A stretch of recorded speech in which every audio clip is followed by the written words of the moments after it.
প্রিয় দর্শক সবাইকে শুভেচ্ছা। টাইম এক্সক্লুসিভ অনুষ্ঠানে আপনাদের স্বাগত জানাচ্ছি আমি আরিফুর রহমান। দর্শক, আমরা সমসাময়িক বিষয় নিয়ে কথা বলবো। আজকে সারাদিনের যে অনেক বার্নিং ইস্যু রয়েছে সেগুলো নিয়ে আপনাদেরকে প্রথমে শিরোনামগুলো বলছি। আমরা প্রথমে আলোচনা করব চলছে তীব্র শৈত্যপ্রবাহ, বিষয়টা নিয়ে আলোচনা হবে। স্যাংচুয়ারি সিটি বাজেট কাটার সিদ্ধান্ত কি হারাতে পারে নাগরিকরা, এই বিষয়টা নিয়েও আমরা কথা বলবো। শান্তি পুরস্কার নিয়ে প্রেসিডেন্ট ডোনাল্ড ট্রাম্পের যে স্টেট টক, এই বিষয় নিয়ে কথা হবে। এছাড়া গ্রিনল্যান্ড, নোবেল পুরস্কার ও ডোনাল্ড ট্রাম্প, এই বিষয় নিয়েও একটি বিশ্লেষণ রয়েছে আমাদের আজকে যারা অতিথি হাসান ফেরদৌস, ইব্রাহিম চৌধুরী খোকন এবং মিয়া মোহাম্মদ আফজাল, এবং সবসময় যে আপডেট আমাদের জানান তিনি হচ্ছেন নাজমুল হাসান। আপনাকে বলবো যে আজকের আপডেটগুলো কি রয়েছে দর্শকদের জন্য যদি বলতেন। ধন্যবাদ ধন্যবাদ আরিফ, এবং ধন্যবাদ টাইম টেলিভিশনের সকল দর্শক, শ্রোতা এবং প্যানেলিস্ট সবাইকে সালাম এবং শুভেচ্ছা। আশা করি আপনারা সবাই ভালো আছেন। আজকে জানুয়ারি মাসের 19 তারিখ সোমবার, Martin Luther king day. Martin Luther স্মরণে যুক্তরাষ্ট্রের মানবতাবাদী নেতা, মানবাধিকার প্রতিষ্ঠায় তিনি তার জীবন উৎসর্গ করেছিলেন, সেই মার্টিন লুথার কিং এর জন্মদিন উপলক্ষে আজকে সমগ্র যুক্তরাষ্ট্রের ছুটি, সরকারি ছুটি। এবং যদিও কয়েকটি স্টেট এই মার্টিন লুথার কিং ডে পালন করে না, কিন্তু নিউ ইয়র্কে এটি পালিত হচ্ছে। যাই হোক, প্রেসিডেন্ট ট্রাম্প কেন গ্রিনল্যান্ড অধিগ্রহণ করতে চান, যুক্তরাষ্ট্রকে সাথে সংযুক্ত করতে চান, তার একটি নতুন ব্যাখ্যা তিনি দিয়েছেন। সেটি হচ্ছে যে যেহেতু তাকে নরওয়ে নোবেল পুরস্কার দেয়নি, অতএব তিনি আর পুরস্কার নিয়ে শান্তি প্রতিষ্ঠা নিয়ে তেমন মাথা ঘামাতে চাচ্ছেন। অতএব তিনি সেই জন্য গ্রিনল্যান্ডটি নিয়ে নিতে চান যুক্তরাষ্ট্রের জন্য। এবং তার যুক্তরাষ্ট্রে তার থিঙ্ক অফ পিস, অর্থাৎ শান্তি নিয়ে তার চিন্তা ভাবনা করার তেমন কোনো আগ্রহ নেই, যেহেতু তিনি নোবেল পুরস্কার পাননি। এবং এই অজুহাতেই তিনি গ্রিনল্যান্ড অধিগ্রহণের কথা বলছেন বলে আজকে জানানো হয়েছে। যদিও তবে এই বিষয়টি ইতিমধ্যেই মিশ্র প্রতিক্রিয়ার জন্ম দিয়েছে, কারণ নোবেল পুরস্কার পাননি বলে তিনি গ্রিনল্যান্ড দখল করে নেবেন কিংবা গ্রিনল্যান্ডকে যুক্তরাষ্ট্রের অধিগ্রহণ করতে চান, এই বিষয়টি যেমন অনেকের কাছে কিছুটা উদ্বেগ, আবার অনেকের কাছে কিছুটা হাস্যকর জন্ম দিয়েছে। তার কারণ এটি অনেকেই বলছেন যে প্রেসিডেন্ট ট্রাম্প নিজেকে সিলি করে ফেলেছেন নোবেল পুরস্কারের বিষয়টিকে কেন্দ্র করে।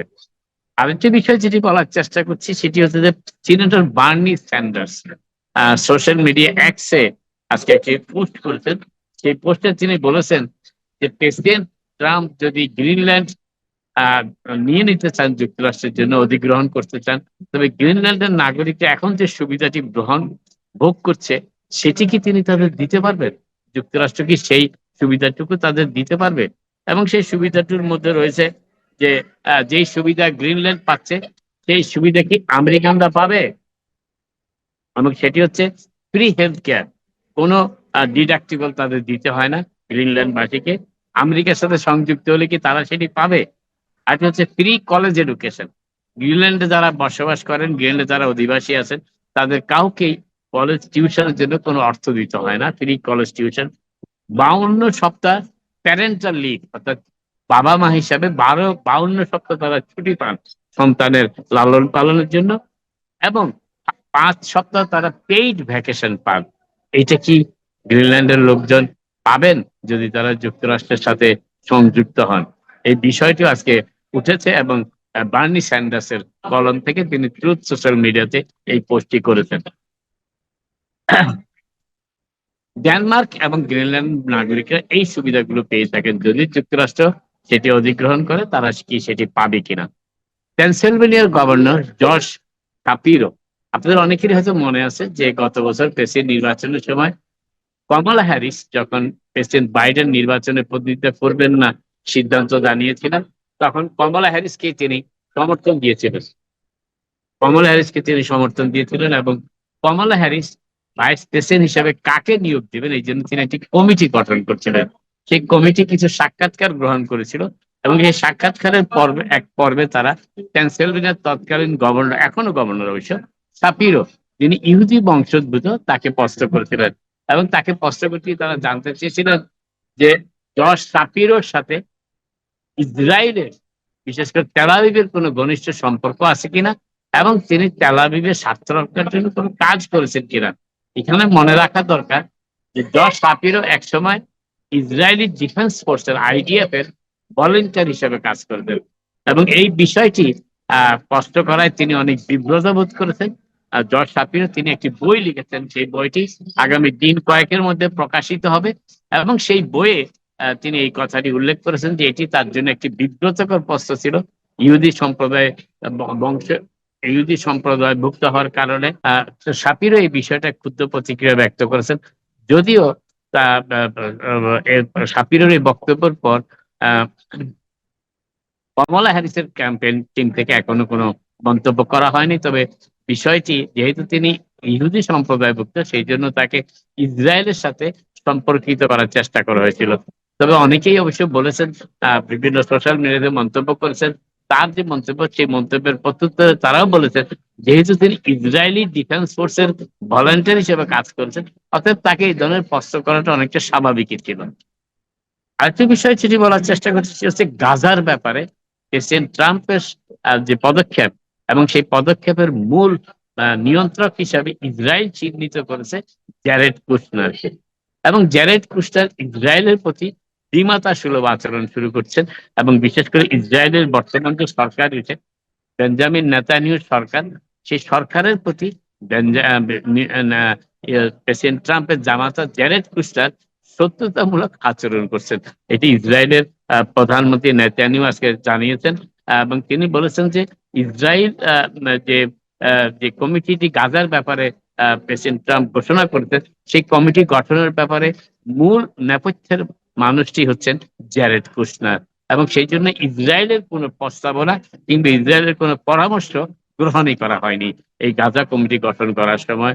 এবং তারা বলেছেন যে গাজা এই ডিস্ট্রিক্ট গাজা যে নিয়ন্ত্রণ করবে সেই নিয়ন্ত্রণ করার জন্য কমিটি যেটি প্রেসিডেন্ট ট্রাম্প ঘোষণা করেছেন, সেই কমিটিতে ইসরায়েলের কোনো প্রস্তাবকে গ্রহণই করা হয়নি, আমলে নেওয়া হয়নি এবং এটি হয়েছে ইসরায়েলের প্রতি বিরূপ মনোভাবের কারণে জ্যারেড কুশনারের। এবং এই বিষয়টা তারা বলেছেন যে ইসরায়েলের ক্যাবিনেট মিটিং এ, ইসরায়েলের মন্ত্রিসভার মিটিং এ এই বিষয়টি উত্থাপন করেছেন প্রধানমন্ত্রী বেঞ্জামিন নেতানিয়াহু এবং তারা বলেছেন যে প্রেসিডেন্ট ট্রাম্পের ঘোষণায় ইসরায়েল অতটা সন্তুষ্ট হতে পারেনি। তার কারণ ইসরায়েলের যে কয়েকটি প্রস্তাব ছিল গাজা নিয়ন্ত্রণের ব্যাপারে যারা দায়িত্ব পালন করবে সেই কমিটি গঠন করার কল্পে, কিন্তু সেটি আমলে নেওয়া হয়নি এবং কুশনার এবং এই বিষয়টি যে ইসরায়েলের আপত্তি ছিল তুরস্ক এবং কাতারকে অন্তর্ভুক্ত করার ব্যাপারে এবং এই দুই দেশকে অন্তর্ভুক্ত করার পেছনে মুখ্য ভূমিকা পালন করেছেন প্রেসিডেন্ট ট্রাম্পের জামাতা জ্যারেড কুশনার। যদিও ইসরায়েল এই দুই দেশ কাতার এবং তুরস্ক এই দুই দেশকে অন্তর্ভুক্তির বিরোধিতা করেছিল, কিন্তু জ্যারেড কুশনার তাতে আমল দেননি এবং তিনি এই দুই দেশকে অন্তর্ভুক্ত করেছেন প্রেসিডেন্ট ট্রাম্পের মনোনীত গাজা কমিটিতে।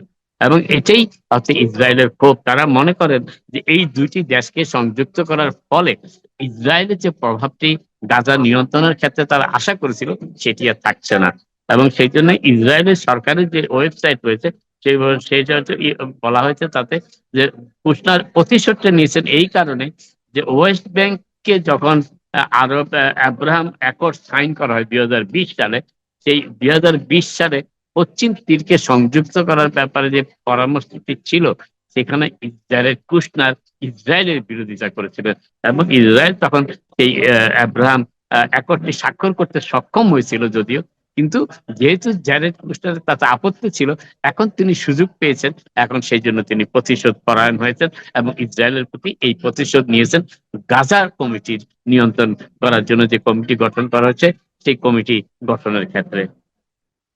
এবং তিনি বলেছেন যে এবং ইসরায়েল আরো একটি অভিযোগ করেছে, সেটি হচ্ছে যে আরো একটি বিষয় তারা লক্ষ্য করেছেন যে আরব নেতাদের সাথে জ্যারেড কুশনারের অত্যন্ত সখ্যতামূলক সম্পর্ক রয়েছে ব্যবসায়িক এবং বিভিন্ন বিষয়ে, অতএব সেই বিষয়টিও অনেক প্রভাব ফেলেছে এই গাজা কমিটির গঠন করার সময়।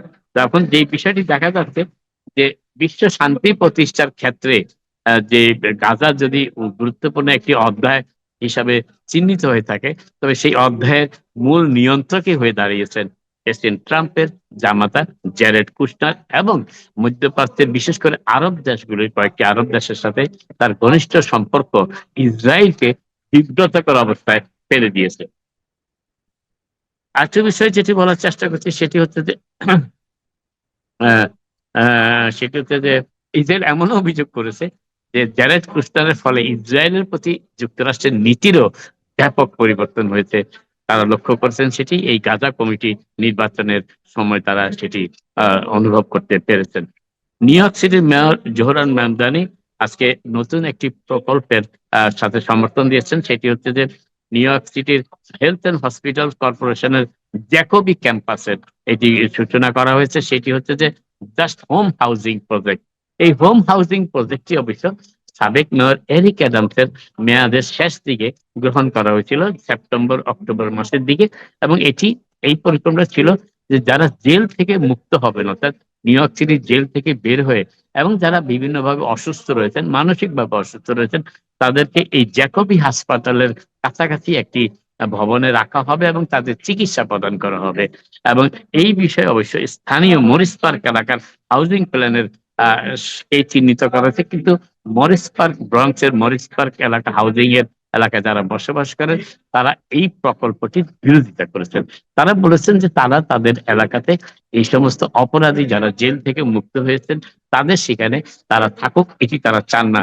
তারা চান যে সেই জায়গাগুলো যেখানে এখন এই স্থানটি নির্ধারণ করা হয়েছে সেটি প্রবীণ, সিনিয়র এবং যারা অসুস্থ রয়েছেন তাদের জন্য প্রদান করা হোক। তারা চান না সেখানে কারাবন্দীদের রেখে চিকিৎসা করা হোক। কিন্তু তা সত্ত্বেও মেয়র মামদানি তাতে কর্ণপাত করেনি। তিনি জ্যাকবি হাসপাতালের সাথে এই প্রকল্পটির আজকে আনুষ্ঠানিক উদ্বোধন করেছেন, যেখানে যারা জেল থেকে মুক্ত হয়ে বিশেষ করে মানসিকভাবে রোগগ্রস্ত মানুষকে সেখানে চিকিৎসা প্রদান করা হবে সেই প্রকল্পগুলোতে। এবং সিটি কাউন্সিল অবশ্য এই ব্যাপারে একটি প্রস্তাবও পাস করেছিল সেপ্টেম্বরে, যেটা একটু আগে বললাম মেয়র এরিক অ্যাডামসের শেষ সময়ের দিক থেকে। কিন্তু এরিক অ্যাডামস এই ব্যাপারে কোনো পদক্ষেপ গ্রহণ করেননি। মেয়র মামদানি দায়িত্বভার গ্রহণ করার পর সেই প্রকল্পটি পুনরায় চালু করেছেন মরিস পার্ক এলাকায়। নিউ ইয়র্ক সিটি আজকে মার্টিন লুথার কিং ডে উপলক্ষে ব্রুকলিন ব্রিজের সেই এলাকায়, ব্রুকলিন এলাকায় ডাম্বো এলাকায় যেটাকে আমরা বলি, একটি বিক্ষোভ সমাবেশ অনুষ্ঠিত হয়েছে। আইস এবং যুক্তরাষ্ট্রে যে যে আইসের যে অভিযান চলছে, যে আইসের অভিযানে সাধারণ মানুষের প্রতি অত্যন্ত নির্মম আচরণ করা হচ্ছে এবং যুক্তরাষ্ট্রে একনায়কত্ব প্রতিষ্ঠার যে যে উদ্যোগ লক্ষ্য করা যাচ্ছে প্রেসিডেন্ট ট্রাম্প এবং তার প্রশাসনের পক্ষ থেকে, তার বিরুদ্ধে বিক্ষোভ সমাবেশ অনুষ্ঠিত হয়েছে মার্টিন লুথার কিং ডে উদযাপন উপলক্ষে ব্রুকলিন ব্রিজ এলাকায়। আজকে নিউ ইয়র্ক সিটির মেয়র এরিক অ্যাডামস আজকে যে তার বিরুদ্ধে নিউ ইয়র্কের ধনী মানুষের যে বিরুদ্ধে, ধনী মানুষের উপর যে নতুন করে কর আরোপ করার চিন্তা ভাবনা কিংবা কর আরোপ করার প্রস্তাব তিনি করছেন, তাতে যারা সমালোচনা করতে শুরু করেছেন তাদের জবাব দেওয়ার চেষ্টা করেছেন মেয়র মামদানি আজকে। তিনি বলেছেন যে নিউ ইয়র্ক সিটির বিভিন্ন জনকল্যাণমূলক এবং সাধারণ মানুষের উপকারের লক্ষ্যে যে প্রকল্পগুলো বাস্তবায়নে নিউ ইয়র্কে বসবাসরত ধনী লোকদের সামান্য হারে কর বৃদ্ধি করার প্রস্তাবে যারা বিরোধিতা করছেন এবং যারা বলছেন যে এর ফলে অনেক ধনী মানুষ নিউ ইয়র্ক ছেড়ে চলে যাবে, কিন্তু তারা কি কখনো ভেবে দেখেছেন যে কর বৃদ্ধি না করা সত্ত্বেও অনেক দরিদ্র মানুষ প্রায় এই নিউ ইয়র্ক শহর থেকে চলে গিয়েছেন। গত 2021 থেকে 2025 সালের মধ্যে নিউ ইয়র্ক শহর প্রায় 20% মানুষ হারিয়েছে, জনবসতির তো কমে গেছে। এই 20%-এর কেউই কিন্তু করের কারণে যায়নি, তার আয়ের বৈষম্য এবং ব্যয়বহুল জীবনযাত্রা চাপ সামাল দিতে না পেরেই চলে গিয়েছেন। এবং এই 20% নিউ ইয়র্ক সিটির মানুষ চলে গিয়েছেন যাদের বেশিরভাগই ছিল কৃষ্ণাঙ্গ সম্প্রদায়ের।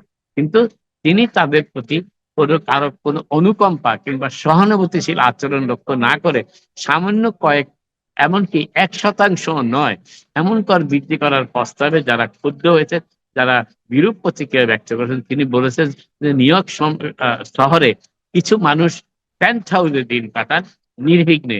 আর কিছু মানুষ রাস্তায় সাবওয়েতে এই প্রচন্ড শীতেও দিন কাটাতে বাধ্য হন। এই বৈষম্য নিউ ইয়র্ক শহরের পক্ষে খুব বেশি দিন গ্রহণ করা সম্ভব হবে না, হচ্ছেও না। এবং এই কারণেই সাধারণ গরিব মানুষ যাদের পক্ষে নিউ ইয়র্কে এই ব্যয়বহুল জীবন সম্ভব না বহন করা, তাদের চলে যেতে হচ্ছে। কিন্তু তাদেরকে নিউ ইয়র্কে রেখে দেওয়ার জন্য যদি যারা পেন্ট হাউসে দিন কাটান এবং যাদের আয়ের উপর সামান্য কর আরোপ করলে তাদের সেই আয়ে তেমন কোনো ব্যাঘাত ঘটবে না, কেমন কোনো কমতি হবে না আয়, কিন্তু তাতে যদি তারা চলে যেতে চান তাহলে যে বৈষম্য সৃষ্টি হচ্ছে সেই বৈষম্যটাকে সামাল দেওয়ার জন্য এই কর আরোপ করা উচিত।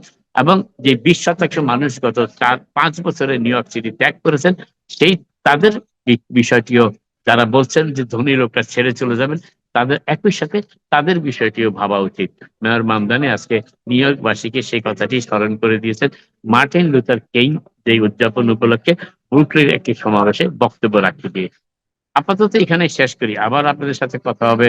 আপনারা সবাই ভালো থাকুন। জনাব জনাব নাজমুল হাসান, আপনি আমাদের সাথেই থাকুন। আপনার অনেক ব্যাখ্যা দিয়েছেন। এই ব্যাখ্যাগুলোর মধ্যে একটি প্রশ্ন এসেছে আমার কাছে। আমার মনে হয় দর্শকরাও এই প্রশ্নটি জানার আগ্রহ প্রকাশ করবে। প্রশ্নটি হলো যে সামান্য যে করের বিষয়টি বলছেন, সামান্য হারের যে কর, এই সামান্য বলতে এই সামান্য কতটুকু সামান্য, যদি একটু এই বিষয়টা এক্সপ্লেন করতেন। এখন তারা যে কর দেন তার থেকে 1%-এরও কম। ও হ্যাঁ, এক কথায় উত্তর দিয়ে ফেলেছেন আপনি। আপনাকে ধন্যবাদ, আমাদের সাথেই থাকুন। এখন আমি যাব জনাব হাসান ফেরদৌস আমাদের সাথে যুক্ত হয়েছেন। আপনি কি আমার কথা শুনতে পাচ্ছেন? হ্যাঁ, শুনতে পাচ্ছি। থ্যাংক ইউ, শুনতে পাচ্ছি। হ্যাঁ, আপনাকে অসংখ্য ধন্যবাদ আমাদের সঙ্গে যুক্ত হয়েছেন। স্বাভাবিকভাবে আপনার পর্যবেক্ষণ বিশ্লেষণ দর্শকরা ভীষণভাবে উপভোগ করে। তো আজকে আমি আপনাকে কাছে যে প্রশ্নটি রাখবো, ডোনাল্ড ট্রাম্প, গ্রিনল্যান্ড এবং যে বিষয়গুলো সামনে এসেছে, এইগুলো নিয়ে যদি আপনার কোনো ওপিনিয়ন থাকে। অনেক ধন্যবাদ, সবাইকে শুভেচ্ছা। আজকে একটা অভাবিত ঘটনা ঘটেছে ডোনাল্ড ট্রাম্প সাহেবকে নিয়ে। অভাবিত বলছি এই কারণে যে আমি এই প্রোগ্রামে এবং লেখাতেও বলেছি, আমি ডোনাল্ড ট্রাম্প প্রকৃত শান্তির মানুষ। তিনি যুদ্ধ চান না, তিনি গাজায় শান্তি চান, তিনি ইউক্রেন রাশিয়ার যুদ্ধের বদলে শান্তি চান। তিনি এর আগে ইরাক যুদ্ধের আপত্তি জানিয়েছিলেন, কিন্তু আজকে তিনি উল্টো কথা বলেছেন। তিনি বলছেন যে আমি শুধু শান্তির মধ্যে আটকে থাকতে চাই না। আমি তার এক্সাক্ট কথাগুলি ঠিকই আমি আপনাকে পড়ে শোনাই। তার আগে এর উৎসটা বলি। তা হচ্ছে যে প্রেসিডেন্ট, আপনারা জানেন ডোনাল্ড ট্রাম্প সাহেব নোবেল পুরস্কারের জন্য আগ্রহী, এবং গত সপ্তাহে এবছরে যে নোবেল পুরস্কার পেয়েছেন সেই মারিনা মাচাদো, তিনি হোয়াইট হাউসে এসে তার নোবেল পুরস্কারটি তুলে দিয়েছেন ডোনাল্ড ট্রাম্প সাহেবের কাছে। এটা অনেকটা ফ্লাওয়ার ভেজের মতো, ফ্লাওয়ার নেই, শুধু ভেজটা আছে, ফ্লাওয়ারটা সরে গেছে, ভেজটা আছে, তাতেই আমাদের প্রেসিডেন্ট সাহেব খুশি হয়ে গ্রহণ করেছেন। এখন আমরা জানতে পারছি যে ডোনাল্ড ট্রাম্প সাহেব যে গ্রিনল্যান্ড দখল করতে চাইছেন, তার পেছনে একটা বড় কারণ হচ্ছে নোবেল পুরস্কার। তিনি নরওয়ের প্রাইম মিনিস্টারকে, নরওয়ে আপনারা জানেন নরওয়ে থেকে নোবেল পুরস্কার দেওয়া হয়, নরওয়ের প্রাইম মিনিস্টারকে তিনি এক চিঠিতে লিখেছেন, আমি কোট করছি, আপনাদের দেশ যেহেতু 8টি যুদ্ধ থামানোর জন্য আমাকে নোবেল পুরস্কার না দেওয়ার সিদ্ধান্ত নিয়েছে, তাই আমি আর কেবলমাত্র শান্তির দৃষ্টিকোণ থেকেই ভাবার কোনো বাধ্যবাধকতা অনুভব করি না। আবার বলি, যেহেতু আপনারা মানে নরওয়ে আমাকে শান্তি পুরস্কার দেননি, ফলে শুধুমাত্র শান্তি নিয়ে ভাববো না আমি। যদিও তিনি বলছেন শান্তি অবশ্যই আমার চিন্তা সর্বদা প্রাধান্য পাবে। এখন আমি আমেরিকার জন্য কি ভালো এবং কি যথাযথ সেটাই বিবেচনা করতে পারি। খুব ইন্টারেস্টিং কথা। তাহলে শান্তি যদি প্রায়োরিটি না হয়, তাহলে কোনটা প্রায়োরিটি? দুটো তো অপশন আমাদের কাছে, শান্তি আর যুদ্ধ। ডোনাল্ড ট্রাম্প সাহেব সরাসরি বলে দিচ্ছেন যে শান্তি আমার প্রায়োরিটি না। একদিন শান্তি করছিলাম আমি এই আশায় যে আমি নোবেল পুরস্কারটা পাবো। আমি সত্যি হার্ট ব্রোকেন। ডোনাল্ড ট্রাম্প সাহেব ভালোবাসি আমি, আমাদের ইব্রাহিম চৌধুরী সাহেব কম নয়, কারণ তিনি সত্যি সত্যি আমার বিবেচনায় শান্তির কথা বলেছিলেন। কিন্তু আজকে জানতে পারছি না, শান্তি নয়, তার মূল লক্ষ্য শান্তির পুরস্কারটা। শান্তি যে একটা প্রিন্সিপাল, একটা আদর্শ, তাতে তিনি ইন্টারেস্টেড নন। তিনি ইন্টারেস্ট শুধুমাত্র ওই যে নোবেল পুরস্কার পদকটা, তাতে। কেন এত আগ্রহ তার এই বিষয়ে? আমার ধারণা একটাই মাত্র কারণ, তা হচ্ছে যে এটি একটি কালো প্রেসিডেন্ট পেয়েছিলেন, বারাক ওবামা পেয়েছিলেন, বারাক পাবে আর আমি পাবো না, এই বোধ থেকে তিনি তখন থেকে চিৎকার করে আসছেন এটা আমাকে দিতে হবে। শুধু তাই না, এই নোবেল পুরস্কার এবং গ্রিনল্যান্ড নিয়ে যে কাণ্ডটা এখন হচ্ছে তা অবিশ্বাস্য। মার্কিন যুক্তরাষ্ট্রের পররাষ্ট্রনীতি তার কেন্দ্রীয় স্তম্ভ হচ্ছে আন্তঃআটলান্টিক মহাসাগরীয় মৈত্রী, নেটো। নেটোর যে 31টি দেশ, তার সবাই মিলে চুক্তি করে, চুক্তির মূল লক্ষ্য হচ্ছে আমাদের পুরো অঞ্চলটা আমরা একে অপরকে সাহায্য করে রক্ষা করব। যদি একটা দেশ আক্রান্ত হয়, সব দেশ আমরা একসাথে লড়াই করব। যখন দ্বিতীয় মহাযুদ্ধের পরে এই জোট গঠিত হয়, তখন মূল লক্ষ্য ছিল রাশিয়া, সোভিয়েত ইউনিয়ন, পরে এক্সপ্যান্ড হয়েছে চায়না। কিন্তু লক্ষ্য বহির্গত বা এক্সটার্নাল শত্রু। এখন দেখা যাচ্ছে যে বহির্গত নয়, আমরা আমাদের বিরুদ্ধে ফাইট করব। ডোনাল্ড ট্রাম্প সাহেব বলেছেন তিনি গ্রিনল্যান্ড চান, হয় তিনি কিনে নেবেন, আর যদি বিক্রি না করা হয় তিনি কিন্তু এটাকে দখল করে নেবেন।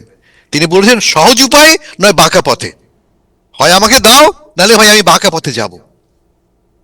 আপনি ভাবতে পারেন, বিশ্বের সবচেয়ে প্রধান, বিশ্বের 1 নম্বর দেশ, যে দেশটি বিশ্বের এই যে নতুন যে বিশ্ব ব্যবস্থা গড়ে তুলেছি আমরা, যা কিনা আইন ও নীতি নির্ভর, যেটা তৈরি করেছে মার্কিন যুক্তরাষ্ট্র, তার প্রেসিডেন্ট বলছেন যে না, আমাকে দাও, নাহলে আমি জোর করে নেব। কেন চাই গ্রিনল্যান্ড আমি? তার যুক্তি একটা আছে, এবং যুক্তির সঙ্গে আমি অংশত এগ্রি করি। আমি তা হচ্ছে এই যে যদি আমি না নেই, তাহলে চীন এবং রাশিয়া নিয়ে নিতে পারে। Valid point. যদি আমি না নেই, যদি আমি রক্ষা না করি, চীন অথবা রাশিয়া এটাকে গ্রহণ করতে পারে, যা কিনা আমার এবং পুরো ইউরোপীয় নিরাপত্তা বিঘ্নিত করবে। কিন্তু মজা হচ্ছে যে নরওয়ের সাথে, ডেনমার্কের সাথে, যে ডেনমার্ক কিনা এই অঞ্চলটির এই এই এই তুষার আবৃত আর্কটিক অঞ্চলটির নিয়ন্ত্রণ করে, তাদের সঙ্গে 1951 সালে চুক্তি একটা হয়েছিল, সামরিক চুক্তি। যে চুক্তির অধীনে মার্কিন যুক্তরাষ্ট্র যত পরিমাণ সৈন্য অথবা সামরিক স্থাপনা করতে পারে, যদি মূল লক্ষ্যই হবে নিরাপত্তা, সেক্ষেত্রে কোনো সমস্যা তো নেই। আসো ভাই, তুমি তোমার অস্ত্র নিয়ে আসো, সৈন্য নিয়ে আসো, তোমার মিলিটারি ইনস্টলেশন নিয়ে আসো, গো অ্যান্ড ডিফেন্ড কি বলে গ্রিনল্যান্ড। উনি বলছেন না, I want possession. New York টাইমসের সঙ্গে এক সাক্ষাৎকারে তিনি বলেছেন যে it's not enough, an agreement is not enough. চুক্তিটা এনাফ নয়, আমাকে সরাসরি পজেশন থাকতে হবে। পজেশন ইজ বেটার দেন এ ট্রিটি। এটা আমাকে খুব ব্যথিত করেছে। আমি ভাবিনি আমার প্রেসিডেন্ট এতটা পেটি হবেন যে তাকে খেলনার মতো একটা দেশ দখল করতে হবে। ফলটা কি দাঁড়াচ্ছে? তিনি গতকাল ঘোষণা করেছেন, 2 দিন আগে ঘোষণা করেছেন যে 8টি দেশ ডেনমার্কের নিয়ন্ত্রণাধীন গ্রিনল্যান্ড রক্ষার জন্য সৈন্য পাঠিয়েছে। 8টি দেশ নেটোভুক্ত, ফ্রান্স, ইউকে ইত্যাদি ইত্যাদি, ডেনমার্ক, সুইডেন, ফিনল্যান্ড। তারা টোকেন সংখ্যক সৈন্য পাঠিয়েছে গ্রিনল্যান্ডে, এই লক্ষ্যে যে যাতে করে কেউ গ্রিনল্যান্ড দখল না করতে পারে। তারা মুখে বলছে যে আমাদের মূল টার্গেট হচ্ছে রাশিয়া বা চায়না। আমরা যে কথা আপনি বলছেন মিস্টার প্রেসিডেন্ট, আপনার কথা মেনেই আমরা সৈন্য পাঠাচ্ছি, যাতে করে তৈরি হচ্ছে আমরা যদি কখনো আক্রমণ হয় আমরা ডিফেন্ড করব। তাতে ক্ষুব্ধ হয়ে, অসন্তুষ্ট হয়ে প্রেসিডেন্ট ট্রাম্প এই 8টি দেশের বিরুদ্ধে 10% হারে ট্যারিফ ইম্পোজ করেছেন এবং বলেছেন যদি তোমরা আমাকে গ্রিনল্যান্ড না দাও, আরো তোমাদের না সৈন্য প্রত্যাহার না করে নাও, আমি কিন্তু ভাই আরো 25% অতিরিক্ত ট্যারিফ আরোপ করব। এটা খোলামেলাভাবে একটা যুদ্ধের তিনি আহ্বান দিচ্ছেন, যুদ্ধ ঘোষণা করছেন। কার বিরুদ্ধে? যারা আমাদের সবচেয়ে নিকটতম মিত্র। এটা চীন নয়, এটা রাশিয়া নয়, আমার নিকট মিত্র কে?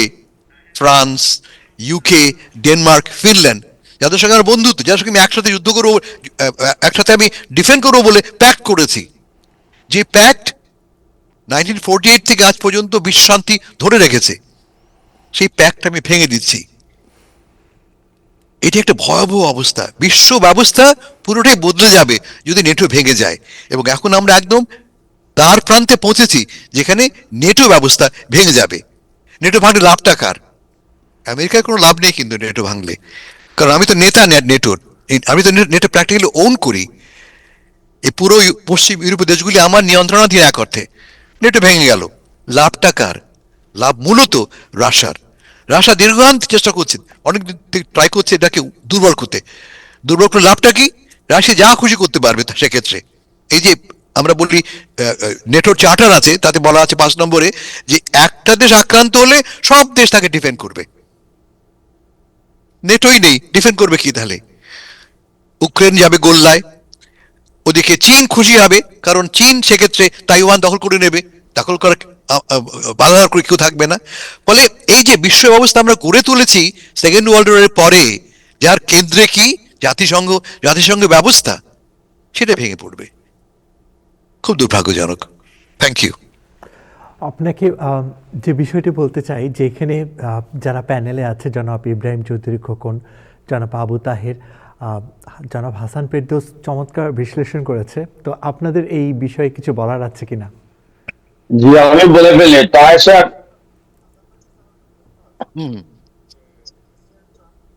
কোন ভাষা ব্যবহার, তিনি কি বলেছেন ভাই আমি যদি তোমরা না সরাও তাহলে আমি এটা করবো? এই ভাই শব্দটা ব্যবহার করেছেন না? Exactly what is the tone? উনি বলছেন, considering your country decided not to give me the Nobel Prize for having stopped 8 wars plus, I no longer feel an obligation to think purely of peace. আমি 8টা যুদ্ধ বন্ধ করেছি, তারপরও তোমরা Norway আমাকে শান্তি পুরস্কার দাওনি, বলে এখন শুধুমাত্র শান্তি নিয়ে ভাববো না আমি। মানে উনি ভেবেছেন যে এক মিনিট, উনি ভেবেছেন যে পুরস্কারটা নরওয়ে সরকার দেয়। পুরস্কার দেয় একটা কমিটি, একটা ইন্ডিপেন্ডেন্ট কমিটি। Right. উনি যেভাবে মার্কিন সরকারের জাস্টিস ডিপার্টমেন্টকে ভাবেন তার নিয়ন্ত্রণের ডিপার্টমেন্ট, উনি ভাবছেন নরওয়েও বুঝি নোবেল কমিটিকে তার পকেটের একটা কিছু মনে করে। নরওয়ের প্রাইম মিনিস্টার বলছে, ভাই আমার তো করার কিছু নেই এখানে, একটা ইন্ডিপেন্ডেন্ট কমিটি কে পুরস্কার পাবে না পাবে ঠিক করে, তুমি আমাকে দোষ দিচ্ছ কেন? বলে ইউর রাইট। উনি ভাই বলেননি, কিন্তু আমি আপনি বুঝতে পারছেন আমি কি বলার চেষ্টা করছি। জি জি, অনেক ধন্যবাদ। আমি এই ব্যাপারে একটু বলতে চাই। ইব্রাহিম ভাই এখানে আছেন, তাহের ভাই আছেন, আমাদের বাড়ি সিলেট, তো তারা বুঝবে এটা, হয়তো আপনারাও সেটা জানেন। আমার সিলেট মৌলভীবাজারে বাড়ি, আমাদেরকে ফগা বলা হয়। এটা বোধহয় ওই তাহের ভাইও জানেন, ইব্রাহিম ভাই জানার কথা। তো ফগা কেন বলা হয়, যে সেটা হচ্ছে এক সময় নাকি মৌলভীবাজারের লোক একজন মুসিকে ভোট দিয়ে নির্বাচিত করেছিল, এই জন্য ফগা বলা হয়। ফগা is a kind of stupid something they mean. তো এখন আমাদের মনে হচ্ছে, যেটা আমরা একসময় আমেরিকাকে সবচেয়ে বিচক্ষণ, আমেরিকার প্রেসিডেন্টকে আমরা মনে করতাম বুদ্ধিমান, ভালো, মানবিক এন্ড এভরিথিং। এখন আমেরিকার প্রেসিডেন্ট নিজেই জানেন না যে নোবেল কোত্থেকে আসে। উনি ওই এই যে আপনার নরওয়ের প্রধানমন্ত্রী বলছে একবার, উনি বলছে আমি কয়েকবার ওনাকে বোঝানোর চেষ্টা করছি যে ভাই এটা নরওয়ে গভর্নমেন্ট দেয় না, একটা কমিটি দেয়। তাহলে উনি ভাই বলেননি, উনি ভাই বলেননি। আচ্ছা, যাই হোক, উনি বলছে যে এই লেখাটা আমি পড়ছি, উনি বলছে যে উনি নাকি আরো কয়েকবার ওনাকে বুঝাইছে। এর অর্থ হচ্ছে উনি টেলিফোনে কথা হয়েছে। নোবেলের কথা বলছে, উনি বলছে যে আমি বুঝাইছি, আমরা দেয় নাই। তো এখন তো আমাদের লজ্জাই করে যে মানে পুরো একটা আমেরিকা ফগা হয়ে গেছে। এখন আমরা লজ্জাই করে যে আমরা আর গর্ববোধ করতে পারি না। একসময় আমরা করতে পারতাম, আমরা আমেরিকান ভালো একটা দেশে আসি আমরা এগুলো বলতে পারতাম, এখন আর পারি না আর কি। মানে এমন একটা লোককে, আফজাল ভাই, যদি আপনি একজন ইব্রাহিম চৌধুরীর মতো সত্যিকার ট্রাম্পপন্থী হন, আপনি কি বলবেন? আমাদের প্রেসিডেন্ট ঠিকই বলেছেন তো। কেন ঠিকই বলেছেন? যে তার তো পুরস্কারটা পাওয়া উচিত, তার তো পুরস্কার 8টা যুদ্ধ বন্ধ করেছেন। এটা কি এই পুরস্কার কি মানে এই ব্যাপারে কি মানে আমাকে বলার সুযোগ দেওয়া হবে না? মানে আমি বলছি, আমার প্রশ্নটা হচ্ছে যে এই যে নোবেল পিস কমিটি, যে কমিটি আপনার পুরস্কার মানে নির্ধারণ করে বা সিলেক্ট করে, এই কমিটির যে অফিস বা এই কমিটির মেম্বার যারা, এদেরকে ধরে আনা বা এদেরকে জব্দ করার কোনো পথ আছে কিনা? আগে গ্রিনল্যান্ডটা এটা পাই বুঝতে আমরা, হবে। আগে গ্রিনল্যান্ডটা পাই, এটা প্রথম স্টেপ আগে আমাদের। গ্রিনল্যান্ডটা পায়, তারপরে শুনেন, আমরা যে দরকার লোক নরক দখল করে নেবো আমরা। এই প্রথমবারের মতো উনি যে পিস আগে বোর্ড যে একটা শেষ করেছেন, ওটা না, কি নোবেলের তা- না না না, তার সাথে- দ্যাটস ডিফারেন্ট থিং, তার দ্যাটস সাথে- ডিফারেন্ট থিং। না, কথা শেষ করি, সাউন্ডস লাইক যে দ্য সেম। কথা শেষ ওটা করি, গল্প করতে যাবেন নাকি? আমি জানি আফজাল ভাই না, আপনি শেষ করলে বললেন। জি আচ্ছা, এখন এখন আমরা ইব্রাহিম সাহেব কি বলতে চান এটা একটু শুনি আমরা। উনি তো ওই যে জঙ্গলের পথের ভিতরেই তো আছেন গ্রিনল্যান্ড যাওয়ার জন্য। জি, গ্রিনল্যান্ডের মধ্যেই আছেন। না শুনি শুনি ইব্রাহিম কি বলে শুনি একটু, তাকে আমার কিছু বলবার আছে পরে অবশ্য। জি অনেক ধন্যবাদ হাসান ভাই, মানে আমাদের তো কথা বলতে আমরা চকে থাকি, বাট থ্যাংক ইউ আপনাকে। আমার এই প্রথমবারের মতো আমার মনে হলো একটা একটা একটা ভালো দেশে আছি যেখানকার প্রেসিডেন্ট সরাসরি কথা বলেন। একজন নাগরিক হিসাবে আই এম সো প্রাউড যে এই প্রথম বগলে ইট রেখে আর মুখে শেখ ফরিদ না। আমেরিকার আগের প্রেসিডেন্টরা আমরা যদি ইতিহাস দেখি সুন্দর সুন্দর কথা বলে আর রক্তচুষার যে নীতি, এটা না বলে ভাই আমি 8টা যুদ্ধ বন্ধ করছি, এই কোন যুদ্ধ বন্ধ না করলেও আমেরিকার একজন প্রেসিডেন্ট নির্বাচিত হওয়ার পর উনি ভালো কাজ করবেন এই আশা থেকে আপনারা নোবেল পুরস্কার দিতে পারেন। আপনার নোবেল কমিটিকে, এই তদন্ত কমিটিকে এগুলো পরে দেখবেন, আপনার দেশে বসে এগুলো হয়। আর আমি 8টা যুদ্ধ বন্ধ করলাম, এটা নিয়ে সবাই বাহবা দিলেন, এমনকি হাসান ফেরদৌসের মতো লোক যিনি সমালোচনা করেন তিনি এই ব্যাপারে প্রশংসা করছেন, এবং এরপরেও নোবেল পুরস্কারে আমার নাম উঠে না। আমি এইটা দিতে, আমি আর এই দুনিয়ার এই আপনাদের শান্তি মান্তি নিয়ে না, আমি আমার দেশের স্বার্থ দেখবো, একদম সোজা স্পষ্ট ভাষায় একজন নির্দোষ মানুষের কথা। এখন স্ট্রেইট টক, স্ট্রেইট টক। স্ট্রেট টক, এই জন্য আমি খুব প্রাউড ফিল করি। আর আমার শুনেন, আমার এক বোন লন্ডনে থাকেন, কয়েক বছর আগে আমি দেশে গেলাম, এখন আমার আমেরিকা আসে, কয় আমেরিকা আসবো যে আমি মুখ দেখাইবো কেমনে? এই তোমাদের এই আমেরিকা সব মেয়েরা ছোট ছোট কাপড় চোপড় পরে সারা শরীর উলঙ্গ থাকে, তো প্রত্যেকের নিজস্ব একটা লজ্জাবোধ আছে। আমাদের মিয়া মোহাম্মদ আফজাল ভাই এই ডোনাল্ড ট্রাম্পকে প্রেসিডেন্ট বানানোর মধ্য দিয়ে তারও একটা লজ্জাবোধ এটা দাঁড়াতে পারে, এই ব্যাপারে আমার পুরো রেসপেক্ট আছে। কিন্তু আমি প্রাউড ফিল করি আমেরিকার মানুষকে যারা এই মানুষটাকে প্রেসিডেন্ট বানাইছে এবং যে স্পষ্ট করে সত্য কথাটা বলতেছে এবং যে সত্য কথার সমালোচনা আমরা করতে পারি। ধন্যবাদ। ইব্রাহিম সাহেব, আমাকে একজন লোক একটা ফোন করে একটা কথা আপনাকে বলতে বলেছেন, সে কথাটা জি। আপনাকে বলি আমি। উনি বলেছেন যে আমাদের প্রেসিডেন্ট সাহেব তো বলেছেন তার দরকার গ্রিনল্যান্ড। আমাকে একজন বলেছে ইরফান চৌধুরীর বাসায় নিউ জার্সিতে চমৎকার একটা ব্যাকইয়ার্ড আছে, সেই ব্যাকইয়ার্ডে কি বলে লাউ হয়, ওই লাউটা আমার দরকার, কারণ আমার পেটে সমস্যা আছে, লাউ খেলে পেটে ভালো লাগে আমার। আমি ইব্রাহিম চৌধুরীর ওই ব্যাকইয়ার্ডটা চাই, এটা আমার স্ট্র্যাটেজিক নেসেসিটি। তাকে বলবেনই কথাটা প্লিজ, উনি কি আমাকে দেবেন? না দিলে আমি দখল করে নেব, উনি আমাকে না দিলে আমি দখল করে নেব। ভালো ভালো দেন, নাহলে আমি দখল করে নেব। এটা আপনি রাজি হবেন? আর কথাটা ক্ষমতাসীন মানুষ বলতেছেন, তার প্রতি আমার ভালোবাসা থেকে, আমার শ্রদ্ধা থেকে আমি দিয়েও দিতে পারি। আচ্ছা। মানে একটা মানুষের প্রয়োজন। মানে জি। মানে আপনার আমার দখল করার মতো শক্তি থাকলে আপনি দিয়ে দিবেন আর কি। হ্যাঁ, আমি প্রথম হচ্ছে যে খুব দুর্বল মানুষ হলে এবং এই ব্যাপারে কোনো সহানুভূতি না হলে আমি একটু আওয়াজ তুলবো, কিন্তু আবার যদি তার প্রভাব প্রতিপত্তি এতই ভালো হয় এবং আমি মনে করি এই মানুষটা স্পষ্ট করে বলতেছেন ভাই আমার এটা কাজের, এটা খুবই উপকার করবে, আমাকে একটু মানে মানে নন পলিটিক্যালি বললেও আমি একটু দিয়ে দেবো। জি। মানে যে কথা হলো যে কথাটা আপনি আফজাল ভাই যে কথাটা বলেছে একটু মাথায় ভেবে দেখেন, যে আমাদের প্রেসিডেন্ট এমন একজন প্রেসিডেন্ট যিনি একটা ফুল একটা একটা একটা ফ্লাওয়ার ভেসের ফ্লাওয়ার নাই, শুধু ভেস্ট আছে, তাতেই তিনি খুশি। রাইট।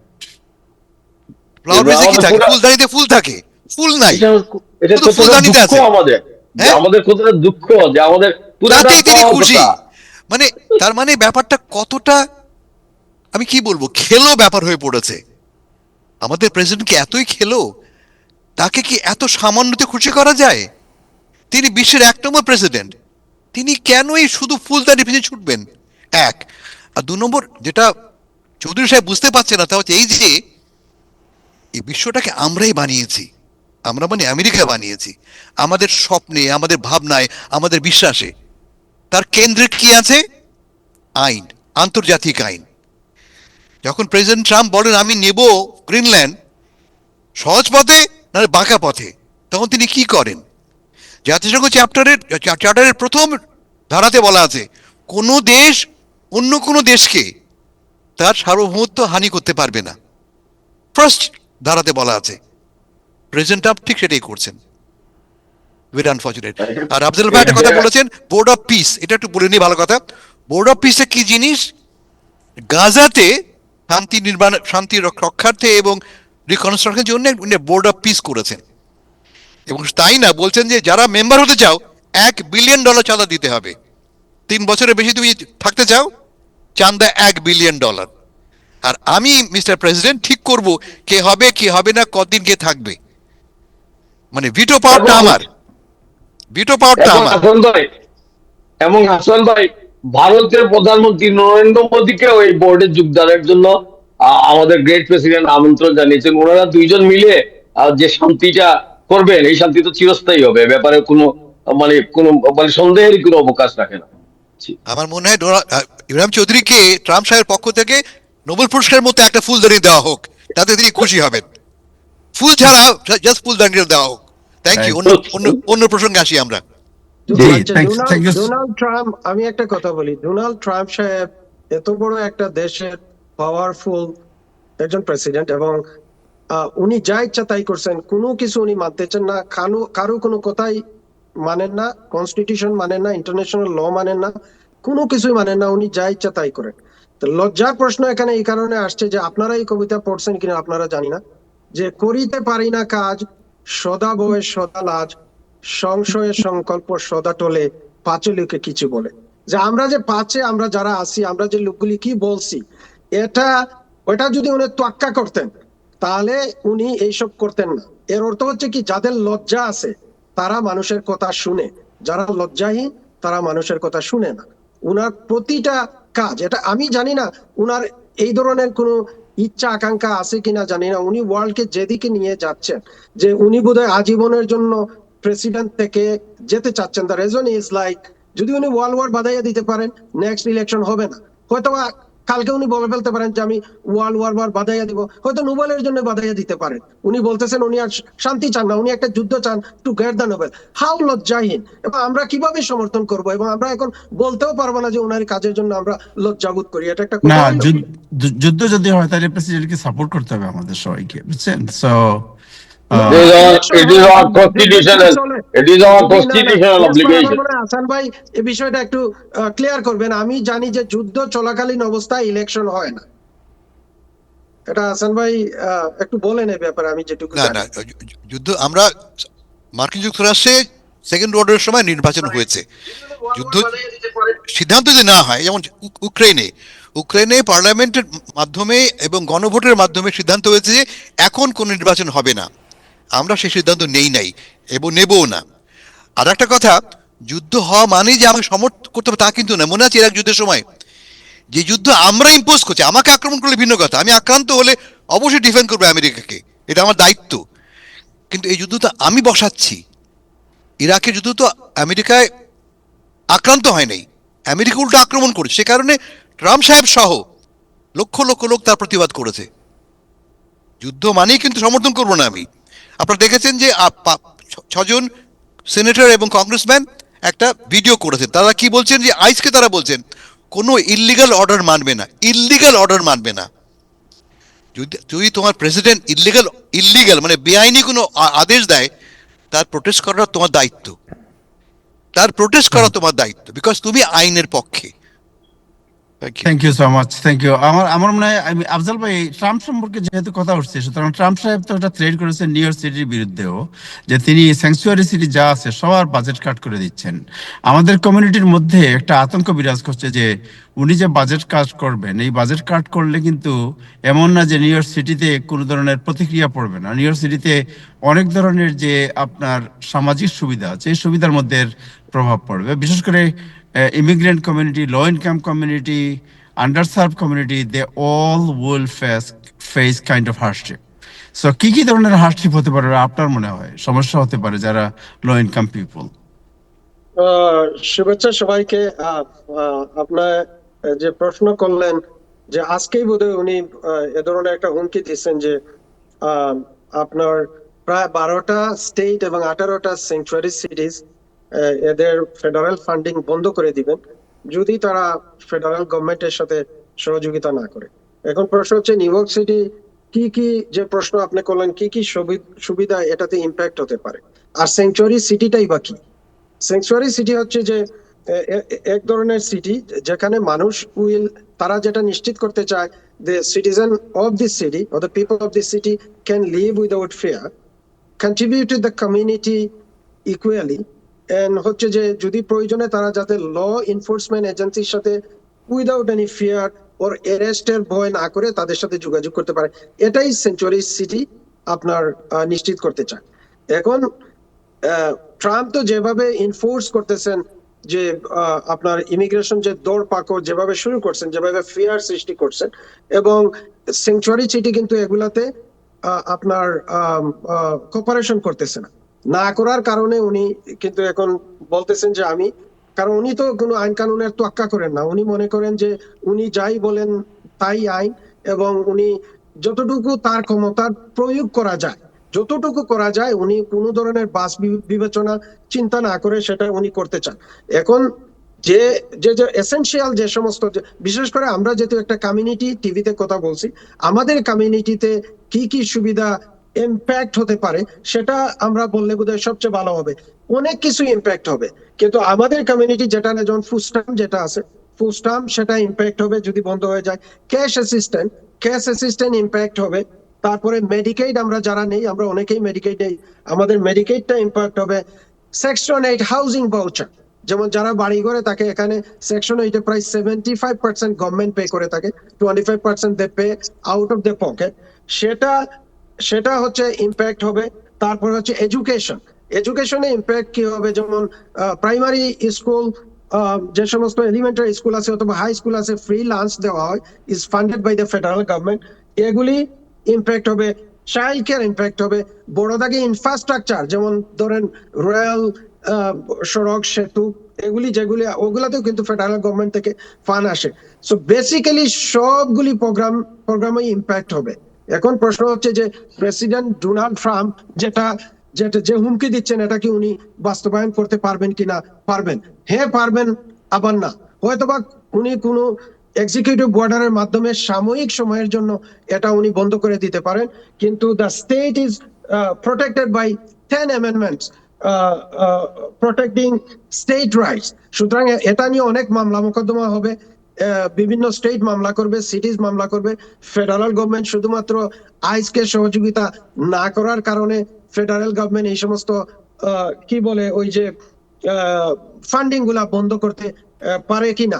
সুতরাং আমার মনে হয় আমাদের কমিউনিটিতে যারা ফুড স্ট্যাম্প নেয়, কেস অ্যাসিস্ট্যান্ট নেয়, মেডিকেড নেয়, সেকশন 8 হাউজিং ভাউচার নেয়, বাচ্চাদের যারা স্কুলে দেয়, তারা যেন একটা প্ল্যান বি রাখে।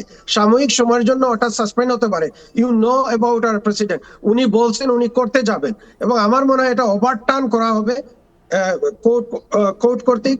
স্টেটগুলি এবং সিটিগুলি আপনার ফেডারেল কোর্টে যাবে টু প্রোটেক্ট দেয়ার রাইট। সুতরাং এই যে সাময়িক সময়ে যেটা বন্ধ হয়ে যায়, কোনো এক্সিকিউটিভ অর্ডারে যদি এটা বন্ধ হয়, তাহলে যারা এই সমস্ত ফান্ডিং এর উপরে, মেডিকেড অথবা ফুড স্ট্যাম্প, সেকশন 8, স্কুলের লাঞ্চ, এদের উপরে যারা নির্ভর করে, তারা যেন একটা প্ল্যান বি হিসাবে একটা জরুরি ফান্ড রাখে ওই সময়টুকু, যাতে তাদের কোনো অসুবিধা না হয়। এবং আমি ইব্রাহিম চৌধুরী ভাইয়ের মহান প্রেসিডেন্টকে বলবো যে এগুলা না করে, কারণ যখন ফান্ডিং বন্ধ করা হবে, শুধু ইমিগ্রেন্টদের আমার বন্ধ করা হবে না, আপনার বন্ধ করবে না, ফেরদৌস ভাইয়ের বন্ধ করা হবে না, এখানে disregarding immigration status all the resident and state of the city will be affected. সুতরাং ওটাতে না যায়, যাতে করে উনি ওটাতেই ফোকাস দেন, যাতে করে আমাদের সবার right, safety and dignity uphold হয়। Thank you.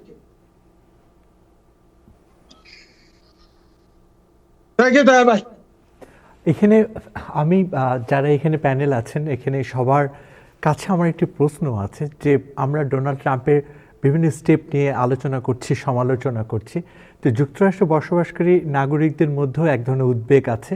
তো আমি আপনাদের সবার কাছে যে প্রশ্নটি রাখতে চাই যে সামনের দিনগুলোতে আমাদের জন্য আসলে কি অপেক্ষা করছে। এই স্টেপগুলো যদি এভাবে চলতে থাকে, সার্বিকভাবে পুরো বিশ্বের অর্থনীতি অনেক কিছুই কিন্তু যুক্তরাষ্ট্রের প্রেসিডেন্টের স্টেপের উপরে অনেক কিছু নির্ভর করে। যদি এই বিষয়ে একটু আপনাদের কোনো বিশ্লেষণ থাকে।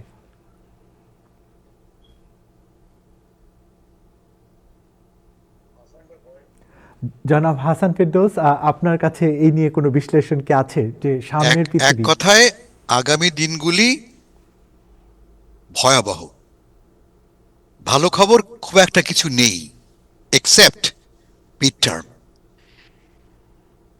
যে ঘটনা ঘটছে এই মুহূর্তে আইসকে নিয়ে মিনেসোটা মনে করা যাক বা সারা আমেরিকা জুড়ে, এর ফলে আমেরিকার অধিকাংশ মানুষ অসন্তুষ্ট বর্তমান ট্রাম্প প্রশাসনকে নিয়ে। প্রতি 10 জনের 7 জন মনে করে আইস যা করছে ঠিক করছে না। অলমোস্ট 60% আমেরিকান মনে করে ডোনাল্ড ট্রাম্প সাহেবের যে নীতি on economy and on immigration তা ভুল। যদি এই ধারা অব্যাহত থাকে তার ফলটা কি দাঁড়াবে? মধ্যবর্তী নির্বাচন যা কিনা মাত্র 9 মাস পরে নভেম্বরে এবছরের ঘুঁটি কিন্তু বদলে যেতে পারে। আপনারা হয়তো অনেকে জানেন ট্রাম্প সাহেব নিজে বলেছেন যে আমাদেরকে মিড টার্ম জিততে হবে, কারণ মিড টার্ম না জিতলে ডেমোক্রেটরা আমাকে ইমপিচ করবে, আবার থার্ড টাইম ইমপিচ করবে, এবং সেজন্য তিনি নানা রকম ফন্দি ফিকির বার করছেন যাতে করে নির্বাচনটা বানচাল করা যায়। এটাও একটা ইন্টারেস্টিং ব্যাপার। আমেরিকাতেও প্ল্যান করা হয় কি করে নির্বাচন বানচাল করা যায় আমার ফেভার। এটা আমেরিকায় দেখলাম আমরা, একমাত্র ট্রাম্প প্রশাসনের সময়ই আমরা দেখলাম। বাট বটম লাইন হচ্ছে যে things are not particularly good and things would not be good unless political change occurs. রাজনৈতিক পরিবর্তন না ঘটলে, নেতৃত্বে পরিবর্তন না ঘটলে আমেরিকার বর্তমান ট্রাজেক্টরি বদলাবে না। শেষ কথা বলছি আমি, ডোনাল্ড ট্রাম্প সাহেব গত সপ্তাহে সাক্ষাৎকার দিয়েছে নিউ ইয়র্ক টাইমসে। তাকে প্রশ্ন করা হয়েছিল যে আপনি কি মনে করেন আপনি যা করছেন কোনো কিছু আপনাকে বাধা দিতে পারে, কোনো কিছু আপনাকে অবস্ট্রাক্ট করতে পারে, কোন আইন বা কোনো কিছু? বলে আইন ফাইন কিছু না, একমাত্র হচ্ছে আমার মন, আমি কোনটা ভালো মনে করি কোনটা খারাপ মনে করি তা দ্বারাই ডিসাইড হবে আমি কি করব। আইন নয়, আন্তর্জাতিক নিয়মবিধি নয়, আমার মন। এটা এই কথা কে বলে? একমাত্র একজন চূড়ান্ত অতি উগ্র একনায়কতান্ত্রিক ব্যক্তির পক্ষে কথা বলা সম্ভবপর। আনফর্চুনেটলি আমরা সেই যুগে প্রবেশ করছি যেখানে আমাদের রাষ্ট্রপতি ব্যবহার করছেন একজন অতি কর্তৃত্বপরায়ণ শাসক হিসেবে, which is very unfortunate. জনাব ইব্রাহিম চৌধুরী খোকন, জি, বিশ্লেষণধর্মী। হাসান ভাই ঠিকই বলেছেন। আমরা মানে নানান পরিবর্তনের মধ্য দিয়ে যাচ্ছি এবং এই সমাজে নানান অব্যবস্থাপনা হঠাৎ করে শুরু হয় নাই। এই অব্যবস্থাপনা বিরাজমান, বিশেষ করে গত ডেমোক্রেট সরকার এবং কোভিড এর মধ্য দিয়ে একটা একদম নিম্ন পর্যায়ে চলে গেছিল। সেখান থেকে উঠিয়ে আনার জন্য অনেক পরীক্ষামূলক পদক্ষেপ নিতে হচ্ছে, অনেক শক্ত পদক্ষেপ নিতে হচ্ছে, এবং এই পদক্ষেপগুলা হ্যাঁ খুব যে জনপ্রিয় তাও না। এটা নিয়ে আমরা অনেকেই সমালোচনা করতেছি। এই সমালোচনা এবং এই যে পদক্ষেপগুলোর মধ্য দিয়ে একটা সুস্থ জায়গায় যাবে এটা প্রত্যাশা করতে পারি, কিন্তু সবসময় আমরা আশঙ্কা করি যে আমাদের যে সমস্ত জনগোষ্ঠীর সাথে আমাদের বসবাস, যাদের সাথে আমাদের নিত্যদিনের ওঠা বসা, যারা বিভিন্ন আইন কানুন তোয়াক্কা করেন নাই বা এইসবে মদত দিয়েছেন, তারা তো একটু মানে তারা একটু একটু চিপায় পড়েছেন। সো এই শক্ত পরিস্থিতির মধ্য দিয়ে আমরা গিয়ে আগামী দিনে ভালো কিছু আসুক এটা প্রত্যাশা করি। তবে আশঙ্কা আছে যে মানে আমরা সতর্ক থাকতে হবে, এবং যে আগামী দিনগুলো খুব নিকটবর্তী সময়ে আগামী দিনগুলো যে আমরা খুব সহজ সময় হয়ে যাবে, এবং এই যে মধ্যবর্তী নির্বাচনে ডেমোক্রেটরা মানে সহজে পার পেয়ে যাবেন এবং আমরা সবাই বাহবা দিতে শুরু করব পরের দিন থেকে। Things are not like that. সুতরাং সেই পর্যন্ত একটা আশা থাকা যেতে পারে, কিন্তু আমাদের সতর্ক এবং আশঙ্কা, আইন কানুন মেনে চলা, এবং মানে দেখা যাক যে এই দেশের কোন কোন পরিস্থিতি এবং বিশেষ করে প্রেসিডেন্ট এবং পলিসি মেকাররা কি করতেছেন, সেখানে আমরা নাগরিক হিসাবে কি কন্ট্রিবিউট করতে পারি ভালো কাজে সমর্থন জানিয়ে, এই ব্যাপারে আমাদের উদ্যোগী হওয়া আমি মনে করি এখনকার এটাই আমাদের কাজ। জি, আমি অ্যাড করি এখানে, আমি অ্যাড করি হচ্ছে যে কেন প্রয়োজন মধ্যবর্তী নির্বাচনে ডেমোক্রেটদের জেতা। এই মুহূর্তে কোনো চেকস অ্যান্ড ব্যালেন্স নাই, সকল ক্ষমতা একটি দলের এবং এক ব্যক্তির হাতে কেন্দ্রীভূত, সমস্ত ক্ষমতা। হোয়াইট হাউস আমাদের রিপাবলিকান হাতে, কংগ্রেসের উভয় কক্ষ রিপাবলিকান হাতে, সুপ্রিম কোর্টও। ফলে তাকে বাধা দেবার কিছু নেই। Check and balance build up করবার জন্য আমাদের প্রয়োজন অ্যাটলিস্ট কংগ্রেসের একটা কক্ষে যেন বিরোধী পক্ষ নিয়ন্ত্রণ করতে পারে, যাতে করে প্রেসিডেন্টের সর্বময় ক্ষমতা খানিকটা হলেও নিয়ন্ত্রণ করতে পারে। সেজন্যে এটা খুবই আমি- খুবই গুরুত্বপূর্ণ পয়েন্ট। জি আফজল ভাই, হ্যাঁ হ্যাঁ, যে আমাদের যুক্তরাষ্ট্র সংবিধান এবং রাষ্ট্র পরিচালনায় যে চেক এন্ড ব্যালেন্স, এটা একেবারেই নষ্ট হয়ে গেছে। এবং তিনি প্রেসিডেন্ট ডোনাল্ড ট্রাম্প হন আর যেই হন, যখন একটা ব্যালেন্স আসবে, এবং এই আসাটা জরুরি, যদিও এই আসার সম্ভাবনাটা খুব যে উজ্জ্বল তা আমি দেখতে পারতেছি না। আফজল ভাই, সরি, প্লিজ গো অ্যাহেড।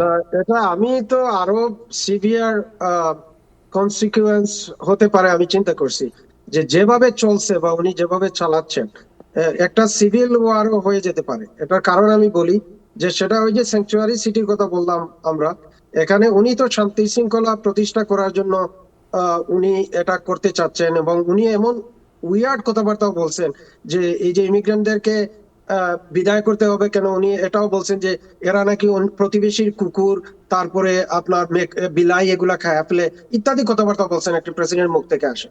এখন যদি স্যাংচুয়ারি সিটি গুলাতে যদি ফান্ডিং বন্ধ করেন কি হবে, যে মানুষ এই যে যে সমস্ত এসেনশিয়াল প্রোগ্রাম গুলো আছে, যে ফুড স্টাম্প, এদেশের ব্ল্যাক পিপলরা most of them are dependent on that.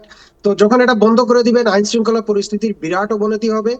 এবং উনি ওয়ান বিগ বিউটিফুল বিলে কিন্তু মোর দেন $1 trillion মেডিকেড এবং ফুড স্টাম্প, স্ন্যাপ যেটা, তারপর উইক প্রোগ্রাম থেকে অলরেডি কেটে ফেলছে।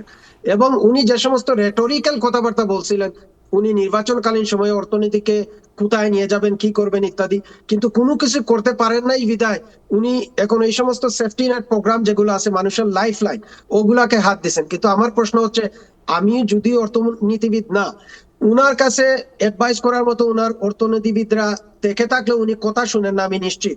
এখন আমি একটা প্রশ্ন করতে চাই, ভিক্ষা বন্ধ করে দিলে কি অর্থনীতি চাঙ্গা হয়ে যাবে? উনি কোনো এফেক্টিভ প্ল্যান পরিকল্পনা অর্থনীতি ক্ষেত্রে না দিয়ে সমস্ত মেডিকেট কাটতেছেন, তারপরে আপনার ফুড স্টাম্প কাটতেছেন, উইক কাটতেছেন, সেকশন 8 হাউজিং এগুলা কাটতেছেন। এই টাকা দিয়ে উনি অর্থনীতিকে কতটুকু চাঙ্গা করবেন? এগুলি যখন উনি বাদ দিবেন, তখন সমাজে একটা বিশৃঙ্খলা সৃষ্টি হবে।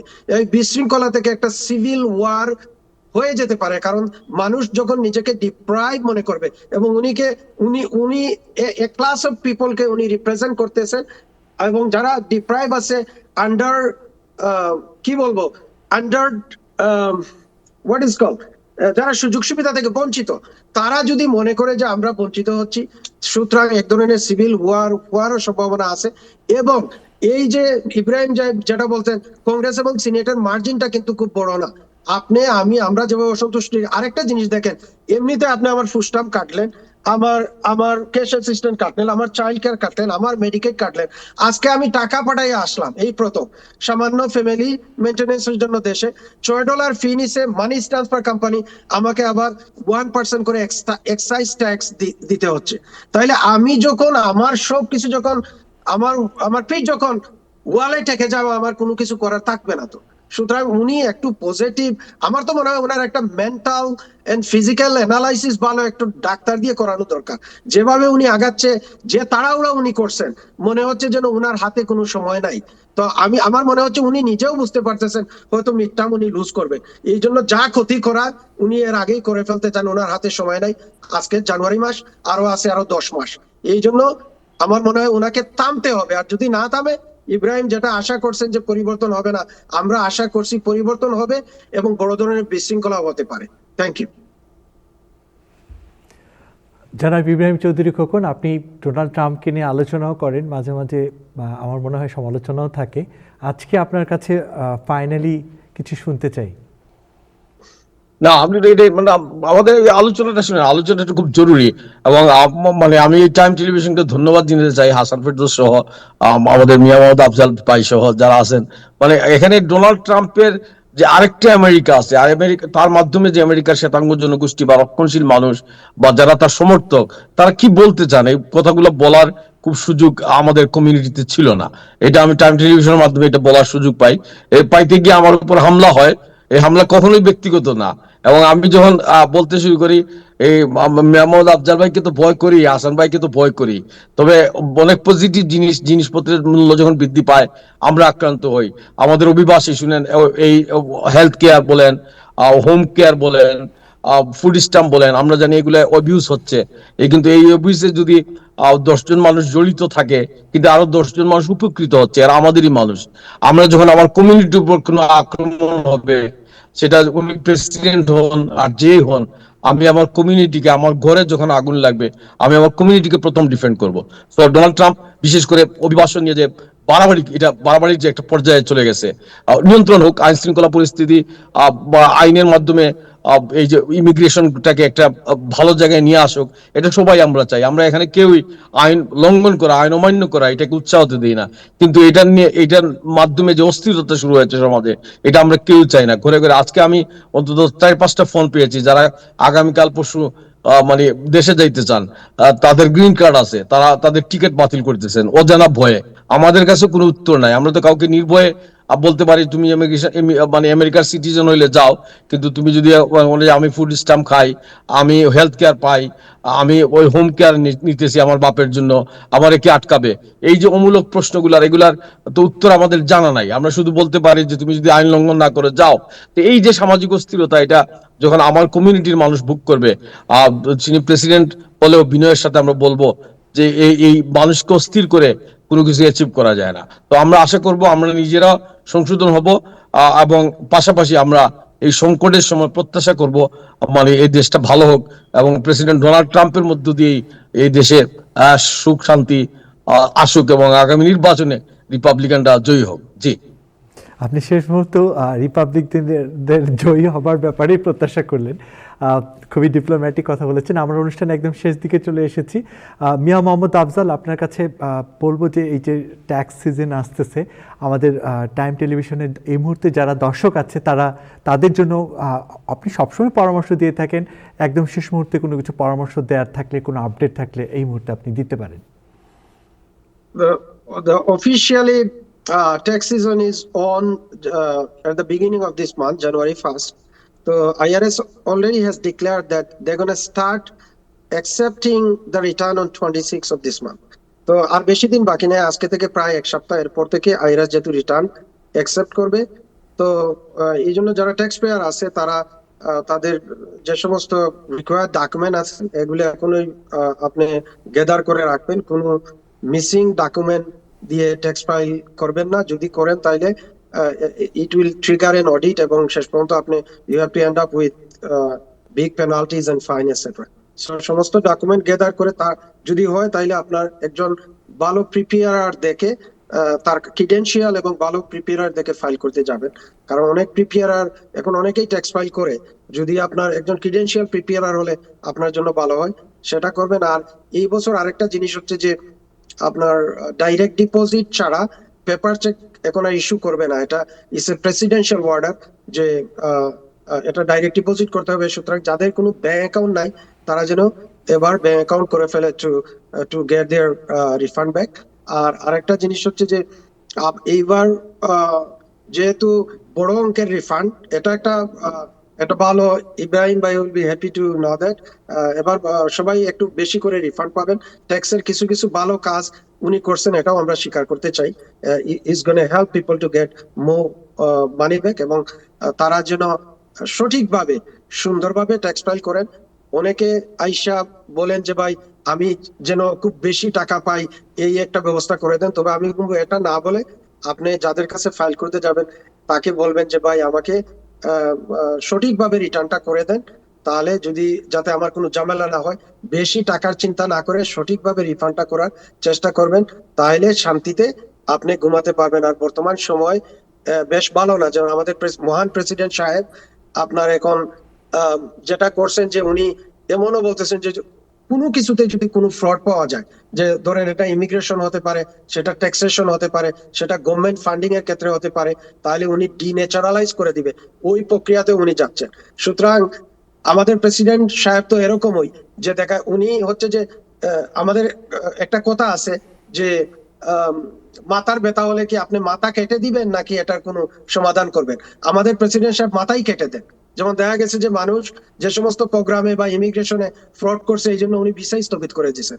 মানে ওটার যারা ফ্রড করছে ওটাকে বাদ দিবেন, ফুস্টাম যারা ফ্রড করে নিছে ওইটা বাদ দিবেন, তারপরে অন্যান্য প্রোগ্রামে এটা বাদ না দিয়ে উনি বন্ধ করেই দিচ্ছেন। এই জন্য বলছি যদি আইআরএস এর ক্ষেত্রেও আপনারা যদি ফলস পজিশন নেন, ট্যাক্স সিস্টেমটাই উনি বাদ দিয়ে দিতে পারেন আমার মনে হয়। এই জন্য আপনারা কেয়ারফুল হয়ে সুন্দরভাবে ভালোভাবে সঠিকভাবে ট্যাক্স ফাইল করবেন এবং এবং নিশ্চিন্তে জীবনযাপন করবেন, ঘুমাবেন এই আশাবাদ আমি ব্যক্ত করছি। Thank you. জনাব মোহাম্মদ আফজাল, জনাব ইব্রাহিম চৌধুরী খোকন এবং জনাব হাসান ফেরদৌস, আপনাদের সকলকে ধন্যবাদ। এই অনুষ্ঠানটিকে সবসময় প্রাণবন্ত করার জন্য আপনারা সবসময় এগিয়ে আসেন। কমিউনিটি বিনির্মাণেও আপনাদের অনেক বড় ভূমিকা থাকে। এছাড়া তথ্যে সব ধরনের বাংলাদেশি দর্শকদের জন্য আপনারা অন্যরকম একটি প্রাণ হয়ে থাকেন। আপনাদের সকলকে ধন্যবাদ। ভালো থাকুন, সুস্থ থাকুন, টাইম টেলিভিশনের সঙ্গে থাকুন।